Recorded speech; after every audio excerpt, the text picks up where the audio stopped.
Hi, I'm Alain Bernard, pastor and businessman here in Quebec, Canada. And I'm glad to be here with Averti. Averti is from Congo, Africa, and now resides here in Quebec, Canada. Over the year, we've become good friends, and I got to learn a lot about Congo. And it's been neat to see how Averti has been involved in his community back in the Congo, especially in the education of young people. Averti, give us an idea of the people that you're working with in the Congo for the education. Yeah, I'm working for the indigenous people, which are the very poor people in Africa. And in my community, they are very poor, no money, and they live sometimes in the forest. So my job is to help them to go to school. That's good. And we're going to take a moment and look at a video of how the people are living and also with their school and education. Depuis des siècles, les pygmies, actuellement appelés autochtones au Congo-Brazzaville, sont considérés comme les sous-hommes par leurs voisins bantous. On nous appelle parfois les hommes de la forêt parce que nous vivons en majorité dans les forêts, loin de la discrimination et la stigmatisation. Parce que nous ne vivons que de la chasse, la cueillette et la pêche, ils pensent que nous n'avons pas besoin d'une éducation scolaire.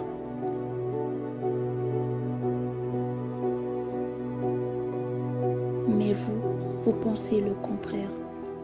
As far as the education, how many schools are there? Can you tell us a little bit how it works as far as primary school, secondary in the country of Congo?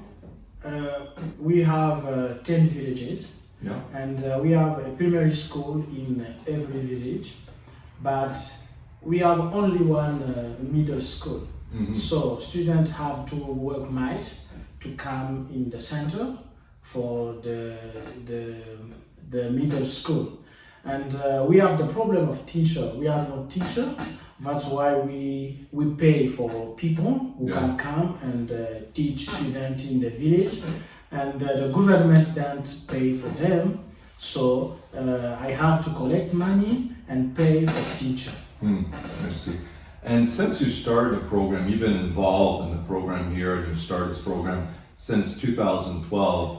Have you got some of the young people that actually started primary school and made it all the way out and are right now being trained or something? Yeah, because at the beginning we haven't get the indigenous people in high school.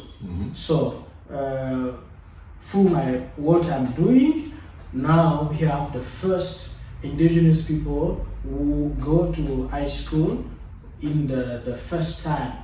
Wow. In the history of the community for the first time. So you have two young people that made it through the program. No, we have four now. young people, yes.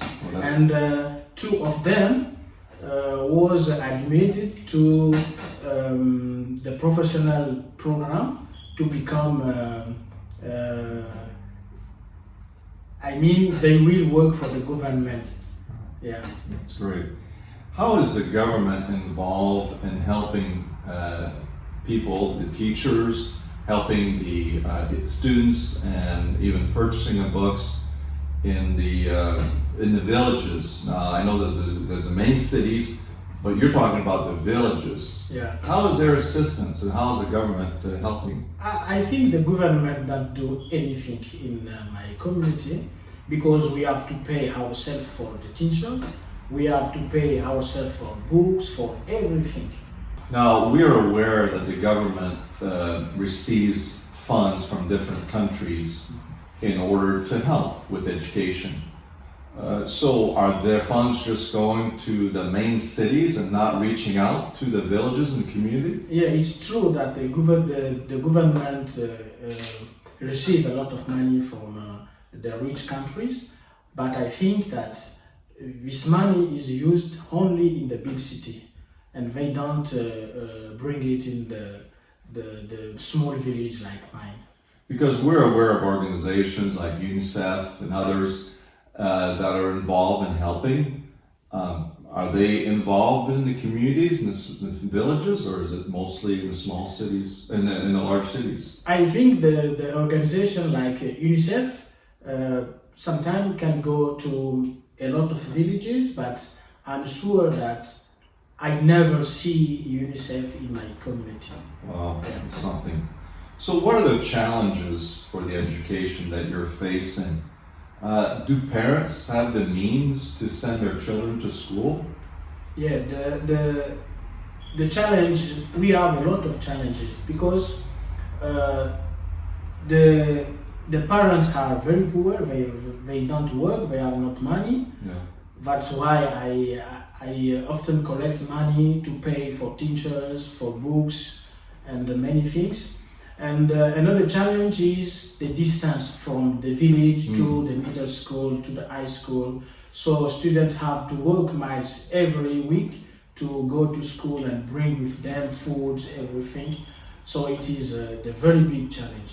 When you say they have to walk miles, Yeah. do you have what's the distance you're talking about? 40?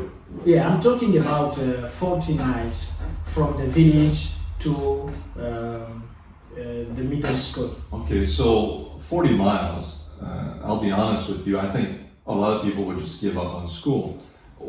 Are these kids completing school? Not all of them, and we can see that the dropout rate is very high in our community. After primary school. Yeah, after primary school. So you got a lot of primary school, from what I understand, in different villages, but when it comes to secondary, as we move up, they're more concentrated in certain areas, so causing them Exactly. to have to travel a long distance. Yes. Yeah. So I want you to take a few minutes and look at this video of this young lady that really had to face this challenge of walking distances to get to school every day. Je m'appelle Ndala Sissi, j'ai 15 ans, je suis en classe de 5e. Je suis originaire de Simombondo, un village situé à 40 km de Bambama. Je n'ai pas de parents à Bambama. C'est pour cela que je suis obligée de marcher tous les vendredis et dimanches pour venir au collège avec ma sœur Esthermie qui a 17 ans. Nous louons un studio que nous payons 1500 chaque fin du mois. Nous avons plusieurs difficultés. La première difficulté, c'est faire la navette et venir chaque vendredi et dimanche à pied. Donc, on a des autres difficultés de payer la maison parce que nos parents sont incapables de nous payer la maison chaque fin du mois. L'autre difficulté, c'est avoir à manger. Pour me ravitailler, je quitte ici chaque vendredi pour aller chercher à manger pour revenir chaque dimanche. Chaque année, les élèves de mon village abandonnent l'école à cause de cette souffrance. As far as the parents' education, are they well educated? Are they able to help their children as they come home from school? With indigenous people, it is the big challenge because parents can't know how to read and to write. That's why I have the project to build a center where we will be able to teach parents how to read, and so they can be able to help students after school. So you have someone there that you're in contact with that could help in building and not only build this project, this center, but also are able to teach the people. You have a teacher. Yeah, I have a teacher because we have training. I had training with a lot of people, and now they are able to teach many people in the community. Yes. So they're ready. They're ready to go. Yeah, they're just ready. waiting. Yeah, they're ready. The problem is only to have the center and other things which can help them to do the job. So if you want to take part of some of this that we're been talking about, we're going to show on the screen here the different needs that we're looking at. These are some of these needs are just the kids' education every year. It's not much, and also the special projects that are going on as far as a vehicle that's needed right now so that the kids can go. And you would think again that the government would take care of this, but it's just not the case. So there's some things that we can do.